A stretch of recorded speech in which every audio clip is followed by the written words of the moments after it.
인사할 시간도 많습니다. 여러분의 시간을 낭비해드릴 느리지만 쿨한 과학 랩미팅입니다. 반갑습니다, 교수님. 반갑습니다, 교수님. 네, 안녕하세요.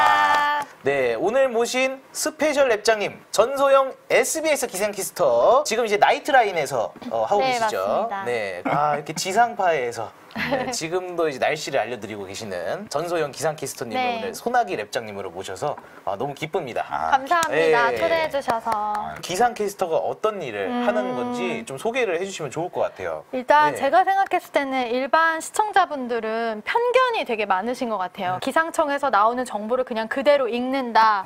프롬프터 대본이 다 있다. 이렇게 생각을 하시는데 일단 첫 번째로 기상캐스터는 저희가 실제 기상청 정보를 받아서 저희가 다 직접 개인이 대본을 씁니다.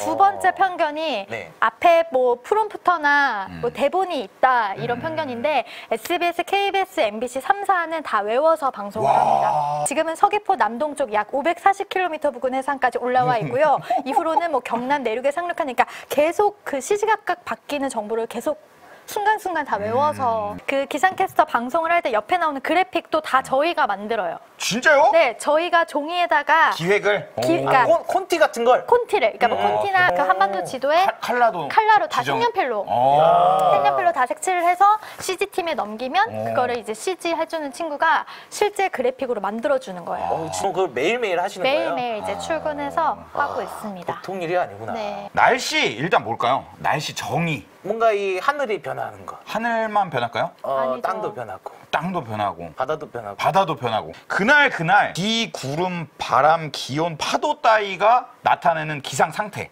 이걸 날씨라고 한대요. 기상 상태인데 기상이 뭐냐? 기상이 뭐냐 또 들어가면은 대기 중에 일어나는 물리적인 현상을 다 통틀어서 얘기하는 거래요. 그러니까 대기 중에 그냥 막 일어나는 모든 일들을 우리는 이제 기상이라 하고 그게 막 변하는 상태 이제 그런 것들을 날씨라고 하는 거죠. 이런 것도 이제 날씨죠. 우리가 날씨인가요, 오로라도? 그렇죠.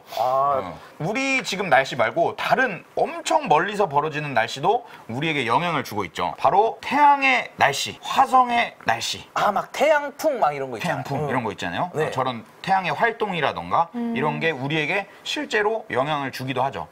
화성의 날씨가 지구에 영향을 주나요? 이제 뭐 그 화성은 또 그렇게 강하지는 않지만 네. 실제로 우리가 저걸 지켜보고 연구하고 있는 게 굉장히 우리한테 의미가 있다는 거죠. 저 날씨 자체가. 영향을 줄 수 있으니까. 네. 자, 그래서 날씨가 사람들의 삶에 직접적으로 영향을 미치는데 네. 많은 사람들이 이 기상청의 정보에 대해서 아주 촉각을 곤두세울 수밖에 없는. 그렇죠. 미리 알고 있어야 대비를 하니까. 맞아. 네. 날씨의 어떤 변화에 따라 본업에 피해가 오거나 이런 게 있는지.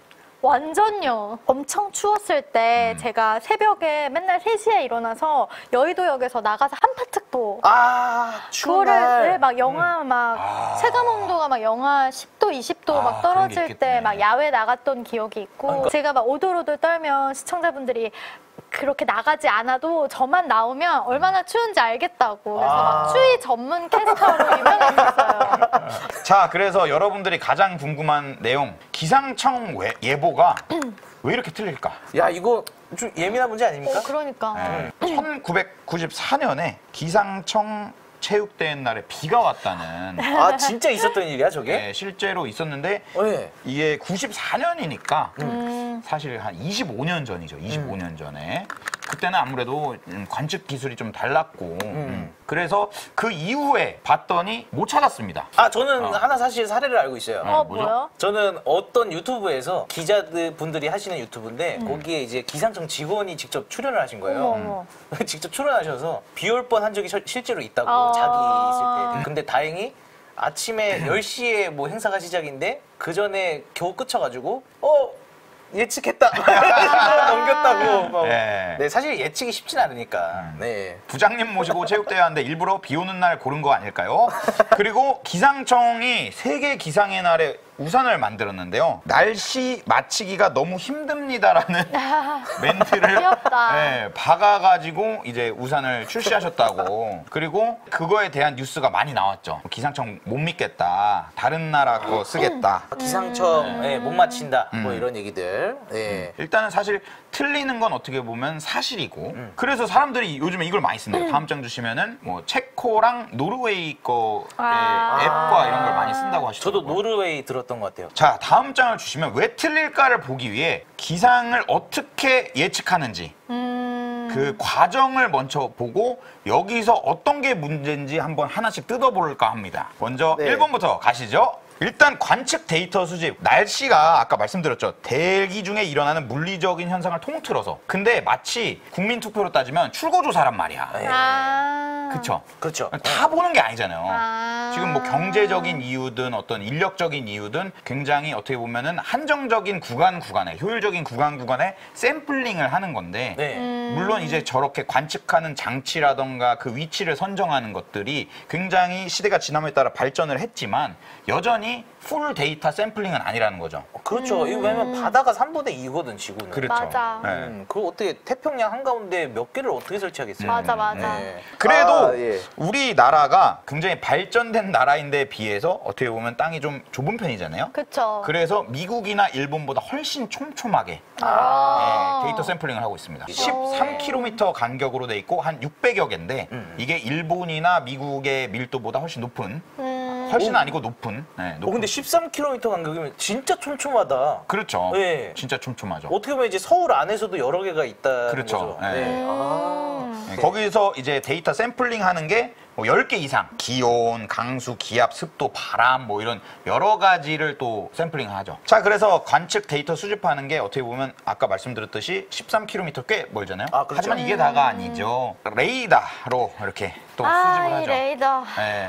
뭐, 왜 뭐 레이더 에피소드 안 좋은 있나요? 적 있나요? 아니요. 항상 비 올 때마다 저희 기상캐스터들 첫 방송 화면이 이 레이더 영상이거든요. 왜냐면 지금 실시간으로 비가 어디에 오고 있고 어디에 강한 비구름이 몰려오고 있는지를 실시간으로 보여드려야 되기 때문에 봤어. 방송에서 그쵸, 저거 나오는 거 봤어요. 항상 네. 기상캐스터들이 지금 레이더 영상 보시면 강한 비구름이 발달한 뭐 비구름이 지금 서쪽 지역에 몰려 있어서 시간당 20에서 최고 30mm의 집중호우가 쏟아지는 곳이 있습니다. 뭐 나 이런 지금 나 멘트. 소름 돋았어. 귀에서. 나 지금 이거를 내 옆에서 바로 듣는 게 처음이라 갖고 그러니까. 레이더 영상 보시면 와 이거 네, 와 그쵸, 대박이다. 아시죠? 네. 그래서 이렇게 관측망이 이렇게 굉장히 곳곳에 갖춰져 있다. 또 있죠.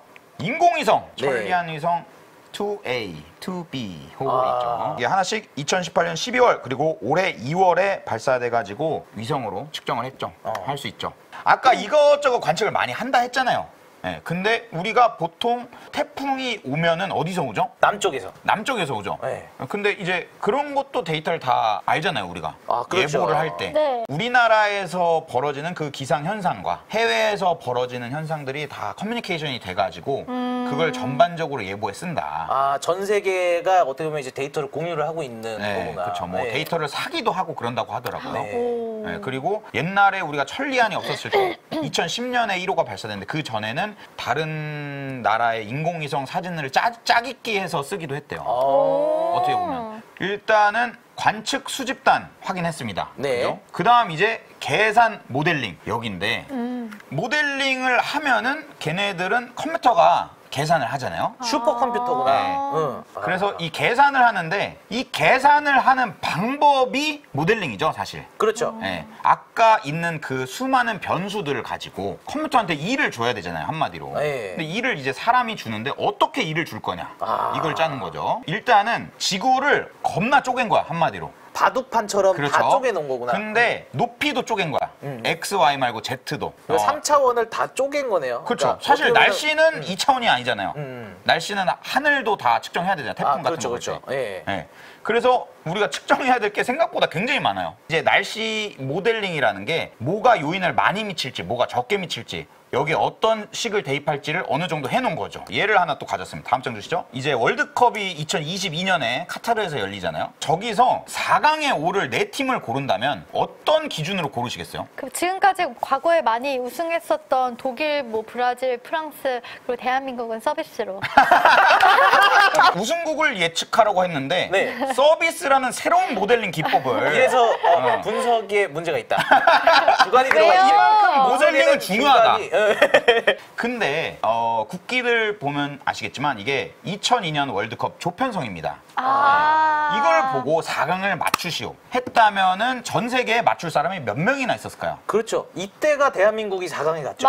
네. 기억나세요? 네. 정말 아직도 가슴이 뭉클합니다. 나기님 거의 맞췄어요, 근데 깜짝 놀랐어. 네. 붉은 악마예요, 독일, 붉은 악마. 그래서 저때 4강을 맞추면 심지어 대한민국 맞추기 어렵죠. 저기 터키도 껴 있었어요. 저거 실제로 벌어진 일이잖아요. 네. 그러니까 존재하는 확률이었고 실제로 벌어진 일입니다. 지나고 보니 우리가 이러한 요소들을 고려하지 못했어. 히딩크, 붉은 악마. 네, 붉은 악마, 박지성, 카드 피켓 이런 요소들을 우리가 충분히 고려하지 못했죠. 사실은 뭐 그날 선수들의 컨디션도 있고 네. 그것들을 어떻게 그러니까요. 다 예측을 합니까? 그러니까요. 네. 수많은 데이터를 우리가 다 측정할 수도 없을 뿐더러 네. 그 요소들 중에 뭐가 중요한지도 우리는 잘 모릅니다. 맞습니다. 하지만 날씨는 너무 중요한 요소이기 때문에 그거를 예측하기 위해 수많은 사람들이 엄청난 돈을 써가면서 이제 모델을 많이 짜는 거죠. 그래서 이걸 모델링을 할 때 앙상블 예측이라고 수많은 초기 조건은 같지만 수많은 데이터와 그 모델을 이제 도입을 해서 예측을 하는데 결과값이 저렇게 벌어지더라. 네. 왼쪽에서 같은 점에서 시작됐는데 네. 이제 수많은 예측과 모델링을 했는데 도착이- 도착지는 완전 다르더라. 나타난 결과값은. 그 변수의 범위가 커졌구나. 네. 네. 근데 이거는 그나마 안에 들어와서 다행이죠. 네. 다음 장 주시면요. 예를 들면 해외 어떤 강우량에 대한 데이터인데 아래쪽 데이터를 보면 저 파란색 범위로 돼 있잖아요. 네. 근데 빨간 선이 범위를 또 넘어선 것도 있어. 범위로 할 수밖에 없고 예측이라는 것을. 그리고 그 범위에서 벗어날 때도 있다. 예측하는 어떤 모델들이 굉장히 많은 나라들에서 있는데 우리나라는 어떤 모델을 쓰고 있냐? 여기서 UM이라고 있어요. 영국 거. 영국 걸 쓰고 있다. 네, 영국 거를 쓰고 있다. 저도 막 기사 같은 거 보면은 지금 이제 뭔가 더 잘 맞춘다 우리나라 날씨를 그것 중에 하나가 아마 저 영국 위에 있는 노란색으로 표시하신 그러니까요. 이제 유럽 중기청 우리가 비교하는 뭐 노르웨이라던가 아까 체코 나왔었죠. 네. 이런 애들이 사실 모델이 저 노란 모델을 씁니다. 모델이 다르구나 실제로. 네, 다른 모델. 저 모델이 다른 게 뭐냐? 한마디로 아까 그 지구를 막 쪼갰잖아요. 네. 지구를 어느 단위로 쪼개느냐. 네. 그리고 걔를 수학식에 어떻게 대입하느냐. 이런 것들이거든요. 그런 게 굉장히 다르다. 툴이 다른 거네요. 툴이 어떻게 다르다. 보면은 뭐 우리나라는 뭐 이제 안드로이드를 쓰고 있으면 뭐 이제 유럽 국가들은 이제 아이폰을 쓰고 뭐 이런 차이가 있는 거죠. 어쨌든 도구가 다른 거잖아요. 해외에서의 어떤 태풍 경로도 이 모델에 따라서 그리고 그 모델 안에서도 수많은 경로들을 예측해서 내보냅니다. 맞네요. 네. 태풍 모델도 다양하게 하고요. 그래서 이 모델 자체가 사실 어떻게 보면 저 많은 선택지 중에 어떤 확률을 고르느냐의 싸움이거든요. 그러네요. 예. 월드컵에서 어느 4개의 나라가 4강에 갈까? 이런 거를 고르는 것보다 더 복잡한 문제일 수 있다는 거죠.